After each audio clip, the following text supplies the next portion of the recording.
Hello everyone, today I will show you how to recover deleted emails on iPhone. Here's how it's done. Step 1. Open the Mail app. Launch the built-in Mail app on your iPhone. Step 2. Go to the trash or bin folder. 1. Tap Mailboxes, top left corner if you are inside an inbox. 2. Scroll down and tap Trash or Bin.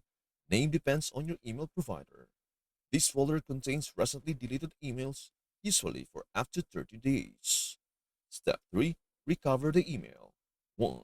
Tap and hold the emails you want to recover. 2. Scroll down and tap Move Message. 3. Choose Inbox or any other folder. The email is now restored to your inbox. And that is everything to know about how to recover deleted emails on iPhone. Before we end, may I humbly ask you a favor? Please do like, share, and subscribe to our channel. This means the world to us. Thank you so much for watching. We hope to see you in our next video.